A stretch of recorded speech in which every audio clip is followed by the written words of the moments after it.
The warning came without thunder, without fire, without a single shot fired from orbit, yet the air inside the Earth Embassy Hall felt heavier than war itself as the hologram of the Galactic Empire materialized in the center of the room, towering like a spectral giant of polished steel and crimson light, speaking of conquest and obedience. While every human official present lowered their heads with fear except one man seated near the window with a soft morning glow touching his shoulder, reading a thin folded newspaper as if the galaxy had not just demanded Earth's surrender, and the quiet calm around him felt more dangerous than laser fire, more unsettling than hostile fleets, because he did not flinch, he did not look up, he did not even shift his breathing, and the Empire's emissaries paused for a moment, confused, because this was not how fear behaved, this was not how panic sounded. And silence coming from a defeated side should have looked like terror, not comfort, not peace, not a warm quiet smile behind paper edges, and the more the aliens watched him, the more their scanners pulsed red warning indicators without any logical threat reading,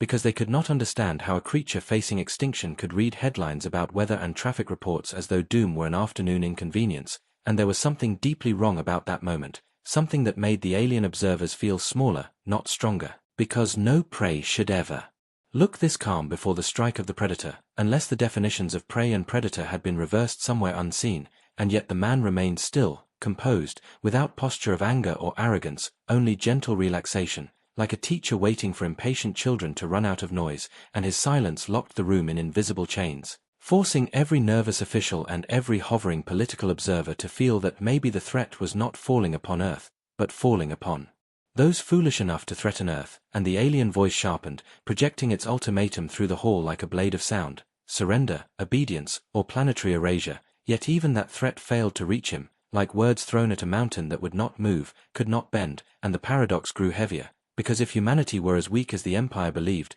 then why was their representative not shaking, not pleading, not reacting at all? And this tiny crack of doubt was the first fracture in the Empire's certainty, a fracture not caused by force but by gentleness, by stillness, by a quiet smile that looked like infinite patience wrapped in a human face, and the aliens themselves felt the unease before they understood it. For fear born from silence cuts deeper than fear born from violence, and there in that hall the galaxy watched a human who did not fear an empire. And the Empire for the first time felt something like a question twisting inside its own shadow. The Empire did not understand how silence could feel heavier than war until the diplomat calmly continued reading his newspaper while a fleet large enough to erase 10 worlds moved into firing position beyond Earth's sky, and the embassy staff kept watching him with anxious breaths because he was supposed to speak, he was supposed to defend their world, yet he behaved like a man waiting for a late train, unbothered by the threat of extermination hovering above the atmosphere, and the alien hologram brightened its crimson tone as scanners behind its eyes measured his body language,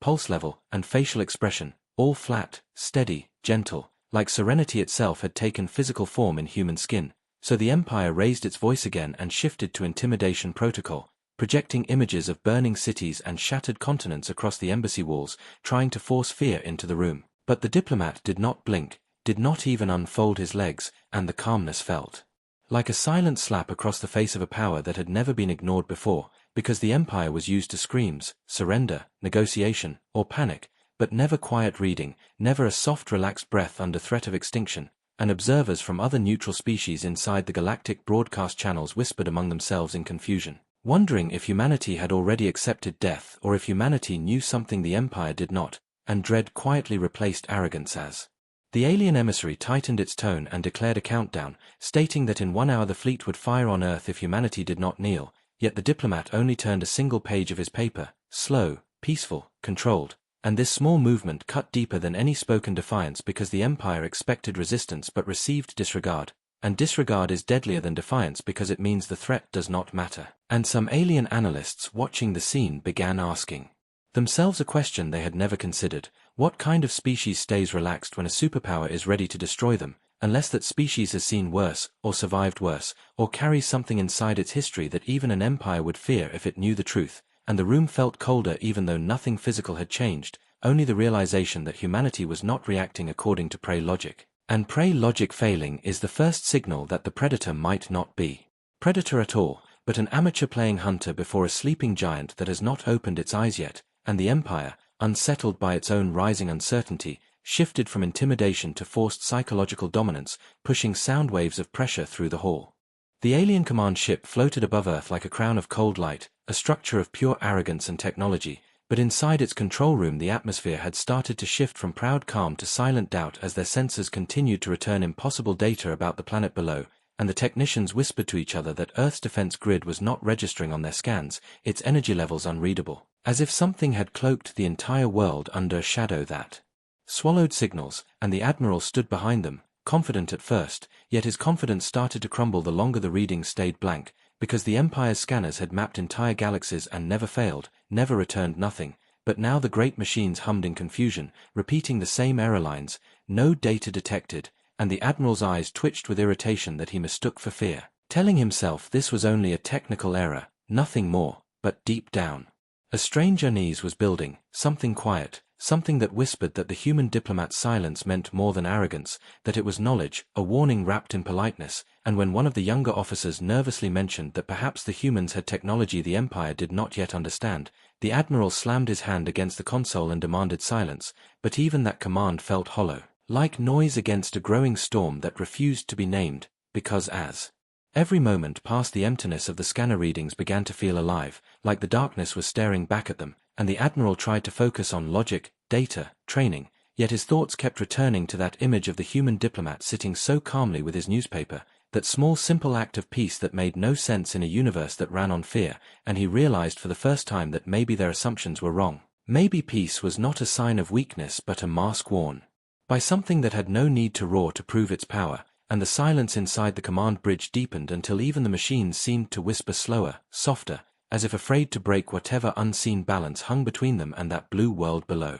Humanity's diplomat did not move as the entire alien war council stared at him like he was a creature from another universe, and yet it was not his posture or his smile that created the fear in the room, it was the silence, a silence that pressed on their minds like invisible gravity, a silence that said he knew something they did not, something massive and dangerous, something no one in the chamber was prepared for. And the strange part was that the silence did not feel empty, it felt like a presence, like a waiting storm behind a thin curtain, and every alien officer could feel their own heartbeat in their ears as if the room itself had leaned closer to listen, as if they had all become too loud by simply breathing. No one dared to speak first because suddenly it felt like words were a weapon that might trigger something irreversible, and although the Empire was used to being feared, this was different, this was not fear from power. This was fear from unknown, and unknown was far more terrifying. The Admiral of the Empire fleet had prepared a long intimidation speech, a grand display of their eternal dominion, but when he opened his mouth no sound came out, his throat locked like it refused to betray him,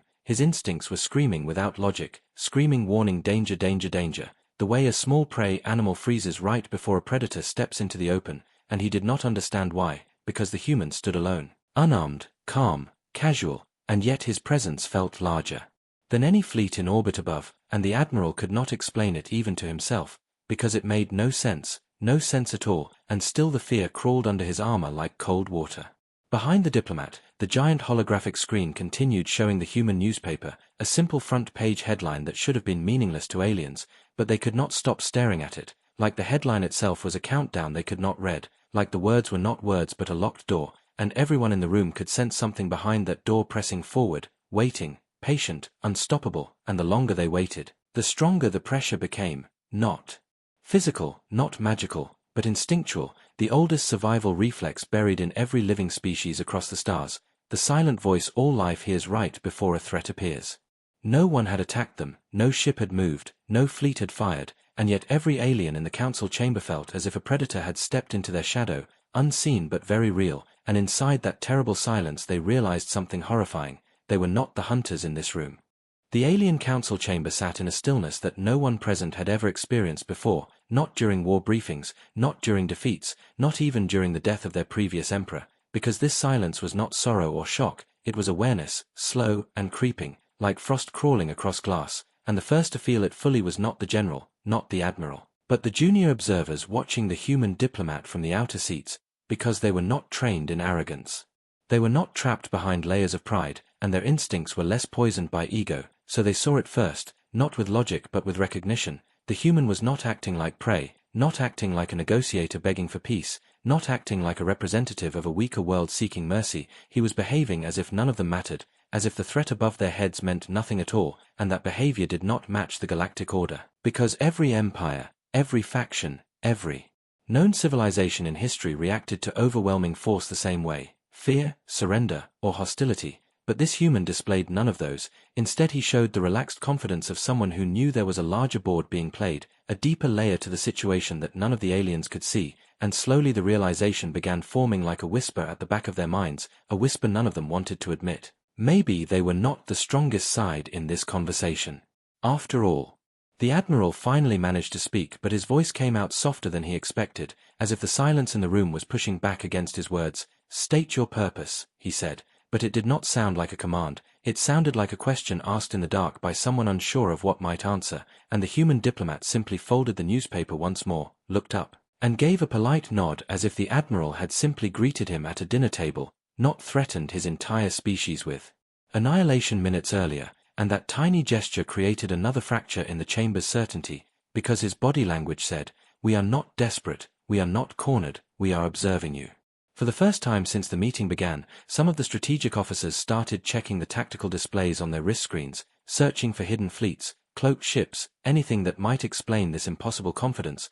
but there was nothing, no anomaly, no detected warform, no unknown energy signature, and that made it worse, because confidence without visible power meant something hidden, something they could not measure, and what the Empire could not measure, it could not control. The Admiral kept searching the diplomat's face for weakness, anything human, anything ordinary, but the longer he stared the more his certainty eroded, and somewhere behind him, one of the tactical officers finally broke protocol and whispered to her superior that long-range sensors were returning irregular background noise, not interference, not static, but a faint energy pattern too stable to be random. Something that felt like it was there but hidden, as if the stars themselves had gone quiet, and the officer did not understand why her own hands were shaking as she reported it, because it did not feel like a discovery, it felt like a warning, the kind nature gives a creature seconds before a predator steps into view, and her supervisor at first tried to dismiss it, tried to cling to the comforting idea that the Empire still ruled the room, but then a second report came, then a third, from 3 different decks.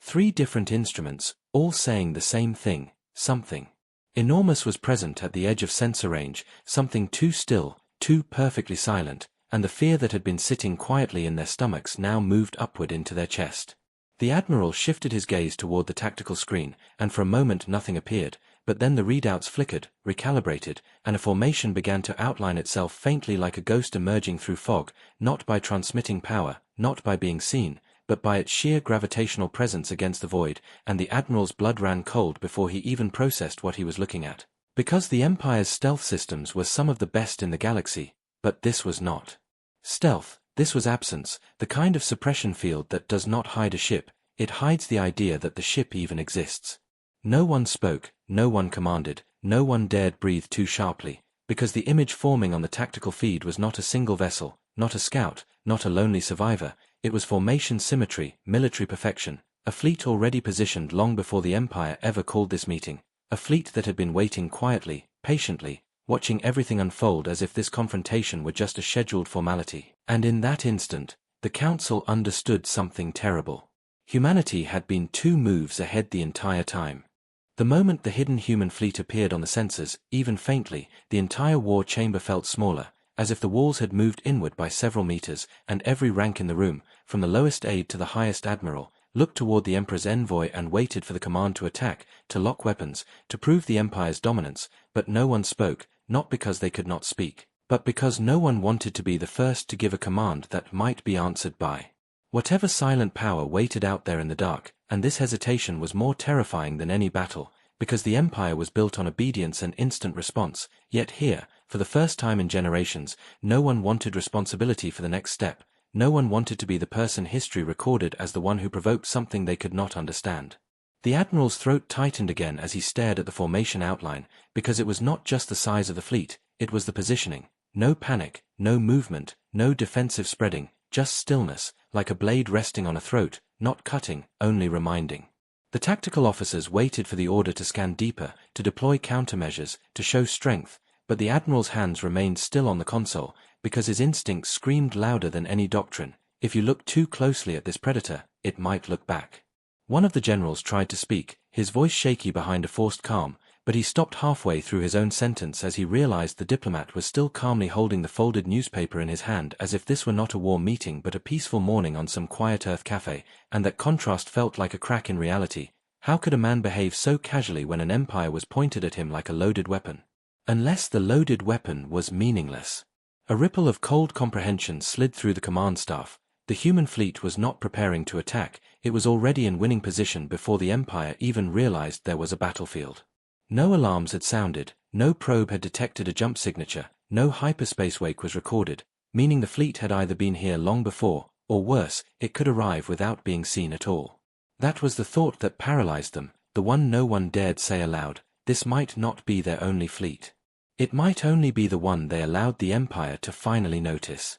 The hidden human fleet remained motionless in space, not signaling, not arming weapons, not broadcasting a threat, simply existing, and that quiet existence alone felt like a hand resting on the Empire's throat, and somewhere deep inside every officer in the room, the truth began to settle like a slow, suffocating realization. Power that does not need to announce itself is the most dangerous kind of all. The Admiral wanted to demand clarification from his tactical team, to order a deep scan, to prove to himself that he still controlled the situation, but his voice refused to obey him, because asking for more information meant admitting that the Empire did not already know, admitting ignorance inside a confrontation where ignorance could mean doom, and his pride tried to resist this reality, but survival instinct was stronger. The human diplomat had not said a word, had not drawn a weapon, had not made a move, yet he had already taken command of the entire room without lifting a finger, simply by waiting, and that was when the second layer of fear slowly appeared. The realization that this diplomat was not stalling for time, he was allowing the Empire time, as if offering them a chance to think very carefully before choosing the wrong future. Someone in the upper rows accidentally exhaled too sharply, and the sound echoed louder than it should have in the tense chamber, breaking the illusion of imperial composure, because now they all understood why they were afraid to speak. Every sound, every gesture might be interpreted as a decision, and they no longer trusted themselves to choose correctly. The Emperor's envoy, who had been silent for most of the exchange, tried to lift his chin in a gesture of dignity, but even he hesitated, because the diplomat's patience no longer looked like calm, it looked like dominance, quiet and absolute, the kind that does not need approval or recognition. This was not the posture of a civilization negotiating from weakness or fear. This was the posture of a civilization that had already prepared for every outcome, including victory, months or maybe years before today. The council members looked again at the tactical screen, at the unnatural stillness of the unknown formation waiting just outside normal awareness, and a horrible question finally took shape inside their minds. If this is the fleet we are allowed to see, what are we not allowed to see?